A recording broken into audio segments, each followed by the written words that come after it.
ஆனா எலெக்ஷன் டைம்ல விஜய் அவர்களை அழிப்பதற்காக இதோ ஒரு யுத்தியா நீங்க கையில எடுத்தீங்க அப்படின்னா அவர் வீட்டுக்கு எப்படி வேணா எழுந்திருக்கலாம், ஆனால் இந்த நாட்டிற்கு அவர் தேவை. விஜய் அவர்களோட அரசியலை எப்படி அழிக்கிறதுன்னு புதுசா ஒரு மெத்தட கையாண்டிருக்காங்க. சங்கீதா அவர்களுடைய விவாகரத்து செய்தி.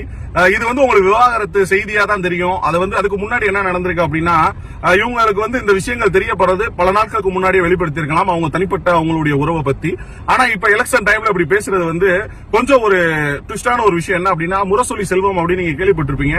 அங்க பாலா அவர்களுடைய முன்னாள் மனைவி, ஜெயம் ரவி அவர்களுடைய முன்னாள் மனைவி, அது மட்டும் இல்லாம சங்கீதா அவர்கள், இவங்க தொடர்ந்து எல்லாருமே ஒன்னா போய் அவங்களுடைய திமுக கொஞ்சம் சரி அப்படின்ற மாதிரி நீங்க இந்த விஷயத்தை பார்த்தா உங்களுக்கு தெரியும்.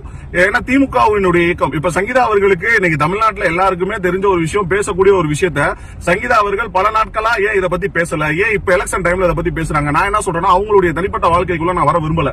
ஆனா எலெக்ஷன் டைம்ல விஜய் அவர்களை அழிப்பதற்காக இதோ ஒரு யுத்தியா நீங்க கையில எடுத்தீங்க அப்படின்னா அவர் வீட்டுக்கு எப்படி வேணா எழுந்திருக்கலாம், ஆனால் இந்த நாட்டிற்கு அவர் தேவை. இந்த தமிழ்நாட்டிற்கு ஒரு மாற்றம் நிச்சயமாக தேவை. அவர் மீது எத்தனை நீங்க வைக்கக்கூடிய எத்தனை இதுக்கு முன்னாடி வச்சிருந்தீங்கன்னா அது குற்றச்சாட்டு, ஆனா இப்ப வச்சிருந்தீங்கன்னா அது குற்றச்சாட்டு கிடையாது. அவர் அழிப்பதற்கு நீங்க எடுத்த ஒரு யுத்தி தான். அது திமுக காரை செஞ்சானா, இயற்கையா செய்யறாங்களா, அவர் அழிக்கணும்னு நினைக்கிறாங்களான்னு தெரியல. 1000 பேர் அவரை அழிக்க நினைத்தால் கோடி பேர் அவருக்காக காத்திருக்கிறோம் தமிழ்நாட்டு மக்களுக்காக. தனிப்பட்ட வாழ்க்கையில எல்லாருக்குமே வீட்டுக்கு வீடு வாசப்படி இருக்கும், வீட்டுக்கு வீடு ஓட்டை இருக்கும். என்ன வேணா சொல்லுவாங்க. திமுக காரன் ஆட்சி ஆளணுன்றதுக்காக என்ன போய் பரப்புரை வேணாலும் பரப்பலாம். யாரை அழிக்கணும்னா எவ்வளவு தூரத்துக்கு வேணா போவாங்க.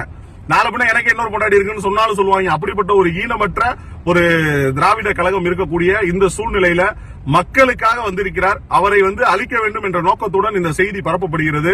அது அவர்களுடைய தனிப்பட்ட வாழ்க்கை. அதில் நாம் சந்திக்கவும் வேண்டாம், சிந்திக்கவும் வேண்டாம். மக்களுக்கு அவர் என்ன செய்ய வராருன்றத பத்தி மட்டும் நம்ம யோசிப்போம். நிறைய பேர் அந்த நியூஸ் அனுப்பிச்சிங்க. பட் ஆனா இதுக்கு முன்னாடி இந்த நியூஸ் எல்லாம் இருக்கு. திமுகவினுடைய சரியாவும் இது இருக்கலாம். நன்றி.